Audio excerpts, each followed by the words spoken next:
This time on Red Rat Video, we're talking about banks, the X Games, and Chinese wood. Let's get started.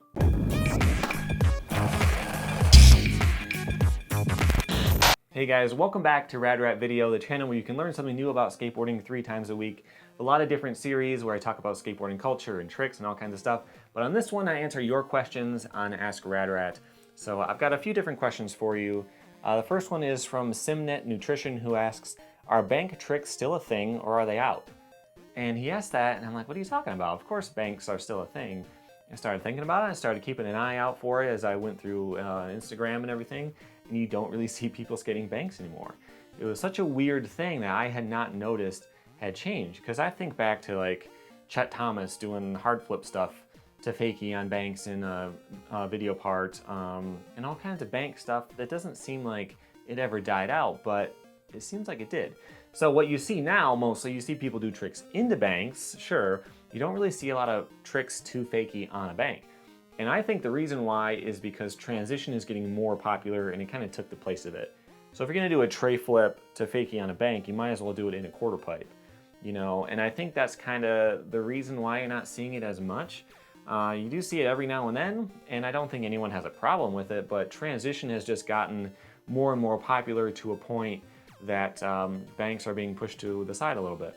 Kind of a weird thing. I never really noticed that, but it seems like he might be right, that they're not really a thing anymore. I want to hear what you think about that. Do you still skate banks? Is there even one at your skate park anymore? Or is it still more popular than ever? I don't really know. Let me know. Second is from Eddie Van Wilder, who asks my favorite X Games skateboarding moment. He's got a second question I'll get to in a second. So my favorite X Games skateboarding moment are both from Bob Burnquist. The first is his Miracle Run from 2001. This was the most insane video ever. So I had this downloaded on my computer. This was back in the dial-up days where I had a couple little skate clips. You couldn't really download big things, you couldn't stream anything. But I had this video part, or this video clip, and I would watch it every single day because it was so amazing. It got me so excited to go skate. The way that he almost bails that one trick and then he just keeps on going. There's this whole line of switch stuff when switch wasn't that big of a thing on vert. And just how he pulls together that whole run. Just crazy. I love that so much. One of my other favorite moments was also Bob Burnquist when he did that fakie 5-0 fakie flip back in on the extension rail. I remember that because he had said in an interview somewhere that he did that flip out almost by accident, not really, but he was up there and he couldn't figure out how to pop back in backwards. So he had to do the kickflip to like pull himself back in. And that wasn't even his plan, and he just did it because that was the only way he could land the trick. And that was just completely ridiculous. Who else would think to just do a kickflip backwards from vert down into a ramp because that made it easier? It was completely crazy. Absolutely loved that too.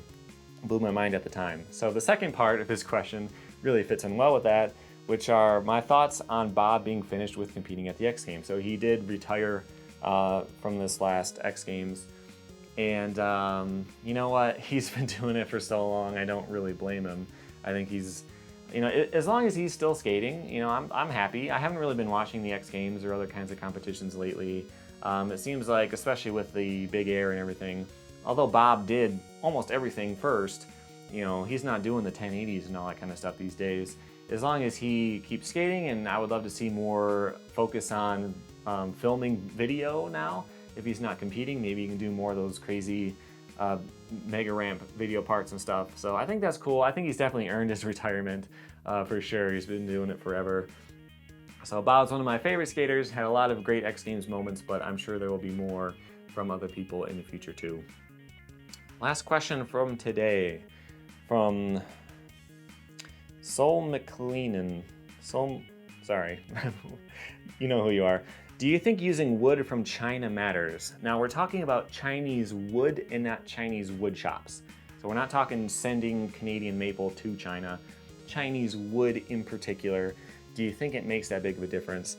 So a lot of skate companies will proudly advertise Canadian maple, but what does it really matter? So what I did a lot of different research into different kind of categories. So some skateboarding research, but also like drums and instruments what are they saying about the different kinds of woods, woodworking forums, trying to figure out, is there really a difference between these kinds of woods? And here's basically what I found out. There's a handful of different maple species that are out there. There's the rock maple, some people call it hard maple, sugar maple. That's the one that you would want for a skateboard. It's very hard, which is great. It won't bend as much, it won't get as much damage if you run into something. So that's definitely what you want, but you can grow that in China too. So does it really make that big of a difference? And I think one of the things is just the counterfeit kind of way that it goes in China. You can order some sugar maple and maybe they'll send you something else. That'd be one thing I'd be a little bit concerned about. But if you can guarantee that you definitely get the same species of maple from China, does it really make any difference? And I've done some research and it's hard to find exact numbers on this, but one thing a lot of people believe is that the maple in Canada is actually better because of the climate there. So Canada being colder, it makes the trees grow a little bit slower. So, you know, the rings are closer basically because it grows less every year. And with that being the case, the grain's a little bit tighter, it's more dense and it's harder. So it is theoretically better than Chinese maple of the exact same species, but probably not by that much. So I don't know, I don't have any to do a side-by-side comparison. I think it's possible that you might notice a difference, but really not that much. You know, there's a lot of the stiffness comes from the type of glue you use and that kind of thing as well. So if you get Chinese maple and you do the exact same processing to it, the exact same you know, glues and the resins and the molds, and you sand it exactly the same way, I don't think you could tell, but going with Canadian is never a bad thing, especially just from a marketing perspective. It's too hard to tell people you're using Chinese wood. No one's going to buy your brand. So I think that was it. I did find a chart of the different kinds of hardnesses, but again, if it's the same species, it's not going to be that far off. So that's what I found out for that. If you have any experience with Chinese wood in particular, maybe you've tried to press your own boards, maybe you're doing shop boards at a skate shop or something, let me know the difference. It's really hard to find any solid information on that. So that's it for this time. My Twitter and Instagram are below. You can send me questions for next time there. If you sent any in August and I missed them, please send them again. I took a little break from social media then, so do that. And also hit my logo on screen right there to subscribe and check out some more videos I did recently as well. And that's it for this time. Thank you for watching.